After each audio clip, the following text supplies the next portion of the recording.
সাধারণ জনগণ নির্বিঘ্নে যাতায়াত করতে পারে, যাতে সাধারণ জনগণ নির্বিঘ্নে কেনাকাটা করতে পারে, সেজন্য আমাদের মানিকগঞ্জ থানা পুলিশ সজাগ আছে। ঈদের সময় দেশের অন্যান্য যে কোনো জায়গার মতো রংপুর মহানগরেও যানজট একটি অন্যতম বড় সমস্যা।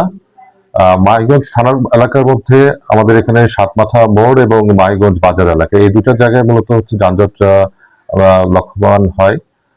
এক্ষেত্রে আমাদের ঈদ উপলক্ষে ট্রাফিক বিভাগের পাশাপাশি আমাদের থানার পক্ষ থেকেও সার্বক্ষণিকভাবে আমাদের পুলিশ যানজট নিরসনে কাজ করছে, যাতে সাধারণ জনগণ নির্বিঘ্নে যাতায়াত করতে পারে, যাতে সাধারণ জনগণ নির্বিঘ্নে কেনাকাটা করতে পারে, সেজন্য আমাদের মানিকগঞ্জ থানা পুলিশ সজাগ আছে এবং আমরা আশা করছি যে যারা সাধারণ জনগণ যারা আছেন তারা ট্রাফিক আইন মেনে চলবেন এবং শহরে বিশেষ করে ব্যাটারি চালিত যানবাহনের সংখ্যা অনেক বেশি রংপুর শহরে।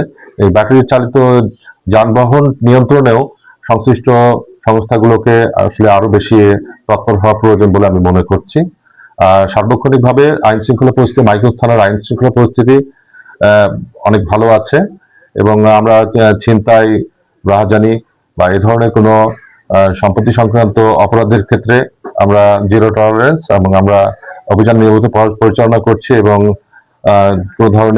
এ ধরনের কোনো অপরাধ সংঘটিত হলে সেক্ষেত্রে প্রপার আইনগত ব্যবস্থা নেওয়ার জন্য আমরা তৎপর আছি।